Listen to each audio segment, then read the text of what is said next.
દોસ્તો, તમે ક્યારે વિચાર્યું છે કે મમ્મીના હાથે બનેલા અથાણા કે ઘરમાં પડેલું પરંપરાગત સોનું તમારા અમેરિકાના સપનાને પળવારમાં તોડી શકે છે? 20 કલાકની લાંબી મુસાફરી પછી જ્યારે તમે ભારતથી અમેરિકાના એરપોર્ટ પર ઉતરો અને માત્ર એક નાનકડી ભૂલને કારણે તમને ત્યાંથી જ પાછા કાઢી મૂકવામાં આવે તો એ પરિવાર માટે કેટલી મોટી આફત બની શકે? વર્ષોની મહેનત અને લાખો રૂપિયા ખર્ચીને લીધેલું વિઝાનું વરદાન જો એક ડબ્બા નાસ્તાના કારણે દેશ નિકાલમાં ફેરવાઈ જાય તો એનાથી મોટું દુઃખ બીજું શું હોય? આજે અમે વાત કરી રહ્યા છીએ એવા છુપા જોખમોની જે દરેક ગુજરાતી પરિવારે અમેરિકામાં પ્રવેશતા પહેલાં જાણવા જ જોઈએ, કારણ કે વર્ષ 2026ના ટ્રમ્પના નવા નિયમો તમારી એક ભૂલ પણ માફ કરવાના મૂડમાં નથી. અમેરિકાના એરપોર્ટ પર ઇમિગ્રેશન ચેક દરમિયાન ગુજરાતી પરિવારો વારંવાર જે ભૂલો કરે છે તેનાથી ગ્રીન કાર્ડના સ્ટેટસ પર પણ જોખમ આવી શકે છે. સૌથી મોટી સમસ્યા ઘરના જમણ એટલે કે ઘરનું ભોજન જેવા કે સુખડી, અથાણા કે મસાલાની છે, જે કોઈ લેબલ વગરના ડબ્બામાં હોય છે. કસ્ટમ અધિકારીઓ આવા લેબલ વગરના ખાદ્ય પદાર્થોને શંકાસ્પદ માનીને તમારી સેકન્ડરી તપાસ શરૂ કરી શકે છે. ખાસ કરીને વર્ષ 2026ના નવા ડિજિટલ સ્કેનિંગ પ્રોટોકોલ મુજબ ઓર્ગેનિક બીજ કે કઠોળ જે આપણે સંબંધીઓ માટે ગિફ્ટ તરીકે લઈ જઈએ છીએ તેના પર કડક પ્રતિબંધ છે.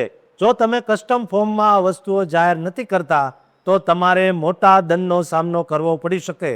બીજી મહત્વની વાત બાયોમેટ્રિક ડેટા અને ડિજિટલ દસ્તાવેજોની છે. એરપોર્ટના કિયોસ્ક પર પહોંચતા પહેલાં તમારા મોબાઈલમાં અપડેટેડ હેલ્થ સર્ટિફિકેટ અને વીમાના QR કોડ તૈયાર હોવા જોઈએ. જો તમારા જૂના પાસપોર્ટ અને 2026ની નવી બાયોમેટ્રિક વિઝા ચિપ વચ્ચે માહિતી મેચ નહીં થાય તો ફિંગરપ્રિન્ટ સ્કેન વખતે તમે મુશ્કેલીમાં મુકાઈ શકો છો. ઇમિગ્રેશન કતારમાં ઊભા હો ત્યારે પરિવારના સભ્યોએ એકબીજા સાથે વાતો કરતી વખતે વાતનું ધ્યાન રાખવું જોઈએ કે તેમના જવાબ ઓફિસર સામે અલગ ન પડે, કારણ કે વિરોધાભાસી જવાબો શંકા જન્માવે છે. આજના જમાનામાં તમારા સોશિયલ મીડિયા અને વોટ્સએપ ગ્રુપની પણ તપાસ થઈ શકે છે.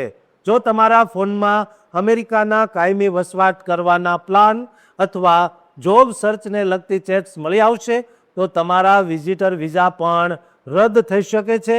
તેથી એરપોર્ટ પહોંચતા પહેલાં બ્રાઉઝર હિસ્ટ્રી અને શંકાસ્પદ મેસેજ સાફ કરી દેવા હિતાવહ છે.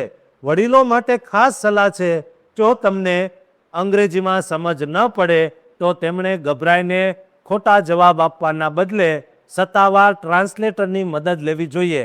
ક્યારેક આપણે ગુજરાતી ભાષાના શબ્દો જેમ કે આવજોને વોઇસ રેકોગ્નિશન સેન્ટર ખોટી રીતે અર્થઘટન કરી શકે છે. અમેરિકામાં રહેતા સંબંધીઓ વિશે પણ વધુ પડતી માહિતી આપવી જોઈએ નહીં, કારણ કે તે ઇમિગ્રન્ટ ઇન્ટેન્ટ એટલે કે કાયમી રહેવાની ઈચ્છા તરીકે ગણાઈ શકે છે. 2026માં અમલી બનેલી સ્માર્ટ ગેટ એક્ઝિટ પ્રક્રિયા દરમિયાન પ્રતિબંધિત વિસ્તારમાં ફેમિલી સેલ્ફી લેવી એ સુરક્ષાના નિયમોનું ઉલ્લંઘન માનવામાં આવે છે.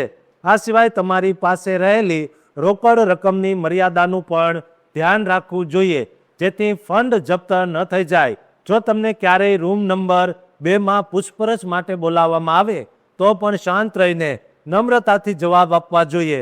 આ સાવચેતીઓ રાખવાથી તમારું અમેરિકાનું સપનું કોઈ પણ વિઘ્ન વગર પૂરું થઈ શકે છે અને તમારી મુસાફરી સુખદ બની શકે છે.